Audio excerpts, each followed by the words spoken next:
I don't know about y'all, but this has been quite the last couple of weeks, whether it was eclipses or what's happening on in the world, things along those lines. And today, what I really wanted to do was I wanted to go into a territory that I find really difficult to talk about in times like this, but it is what's been calling for the longest possible time. And so take it or leave it, vilify me or not. You know me, I'm a supervillain. I love being the villain in other people's stories, especially if it can help them see something about themselves when it is reflected back on them, as we do with all inner villain work. So, what I want to talk about is neutrality.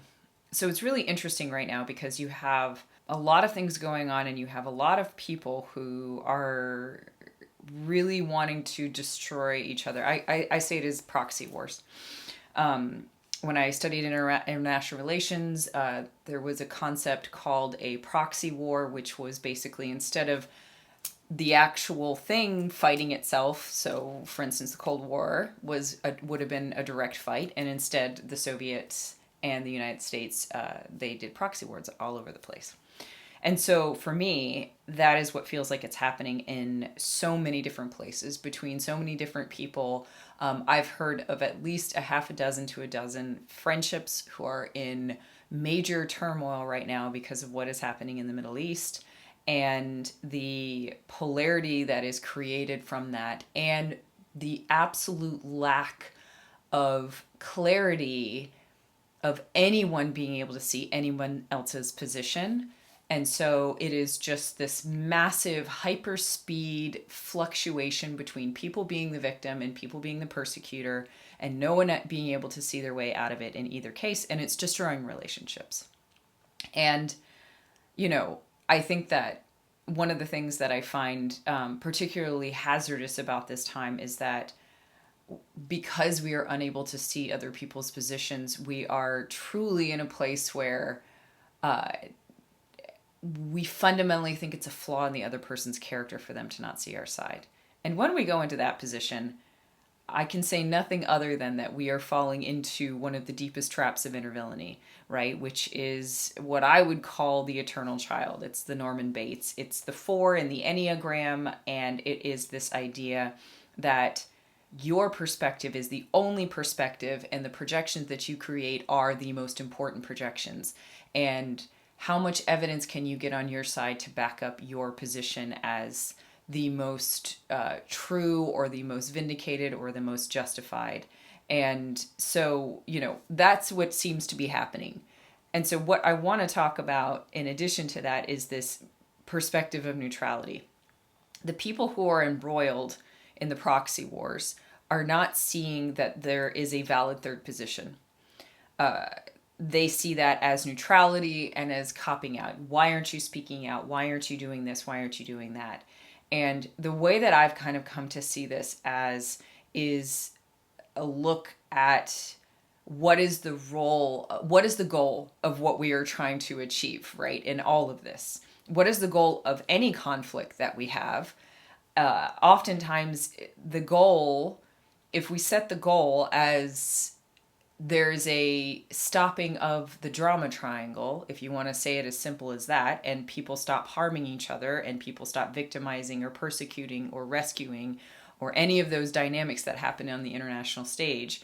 Like, if you say that that's the goal, you can't get there by being in there, right? You can't get there by being inside the drama triangle. You can't just stop and you're like, oh, I'm just going to stay over here and being a victim, or I'm going to stay here halfway between being a rescuer and a victim. Like, it doesn't work, right? Like the only way that you can rise out of the drama triangle is to recognize that polarization, aka the drama triangle, is the actual enemy.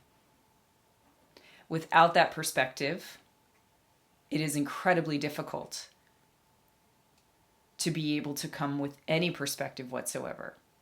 Not only that, being in the drama triangle is triggering, it's dysregulating.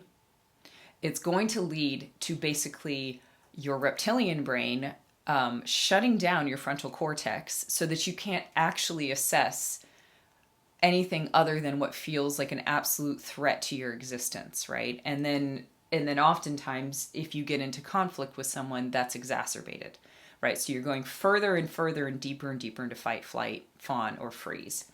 And so most of the time it's fight, which is what these proxy wars are. And so, for the people who, I've talked to who are in direct, who are directly in the space, and who are directly threatened, there is a absolute need to kind of move away the anxiety that the brain creates when it wants to jump prematurely into fight, flight, or freeze, and to recognize and to desensitize yourself so that when something happens, you have all of your faculties available so that you can actually react to it. But for everybody else who is not in a conflict zone at the moment, and who either wants to escalate as if they are in a conflict zone or feels as if there is a legitimate threat to them, even if they aren't directly in a conflict zone, there is a need to, again, do the same thing, which is to keep yourself regulated for as long as possible so that you have every single one of your faculties. You need to pull yourself out of polarization, pull yourself out of dysregulation, and recognize that sacrificially putting yourself into dysregulation, putting yourself into polarization does not help anything. All you're doing is you're feeding the pendulum. All you're doing is making it so that you are feeding this form that is so massive that it is creating a separation and conflict and dysregulation all over the globe. And so, whether it was this conflict that has recently happened, whether it was Ukraine that did it for you, there is this understanding of the fact that we lend our energy when we think about something, when we are putting our information into it, we lend our energy to that thing. And if we allow it to dysregulate us, we are doing nobody any favors, particularly ourselves. And so knowing that it feels as if it's something that you can do. Like if you find out more information, if you fight your proxy war, if you do everything you need to do in your space and it feels like I'm doing it, I'm doing my part. What happens if you actually weren't? What happens if the role of quote unquote neutrality, which actually really isn't neutrality, it's its own opposition, is the place that we're looking at, right? So there is definitely a level of neutrality that is purposeful ignorance and purposefully looking away. And as we know in meditation and as we know in all these different spaces, like if you are purposely doing that, you are you're not bringing awareness into your field, right? And you cannot have equanimity, meaning you cannot have neutrality without awareness. So keeping aware of the situation is incredibly important. And we also need to recognize that whereas these two sides say that they are against each other, what happens if you put them on one side and the person who is seeing polarization as the enemy is actually the opposing side to anybody who's polarized? Doesn't matter what side they've taken. It's still duality, as we are, right? But it doesn't necessarily lend itself to the drama triangle. Because what it is it's a place, it's coming, ideally, if it's informed awareness of what's going on, an informed choice to not become dysregulated, to keep yourself regulated so that you can be your best self, available for whomever is having a very difficult time and whoever is dysregulated, then you can see that that is your position that you hold outside the drama triangle. So, there's a lot that can probably be criticized in this channel. There's a lot that can be, said to be, oh, well, that, you're not doing this or you're not doing that to be able to help something. And, from a dysregulated position, absolutely. Even if you're totally regulated, you might have a point. But for me, I cannot look back at my life and say that my life was better for being polarized. I cannot look back on my life and say that my life was better for being the Norman Bates, for only seeing my position and doing everything I can to dig into my position as the victim. Like, it just can't be the case. And the thing is that, somebody asked me the other day, they said, but what if it is wrong? Like, what if it is like, 20 years from now, everyone will be like, hey, remember how strange that was? And that's the thing,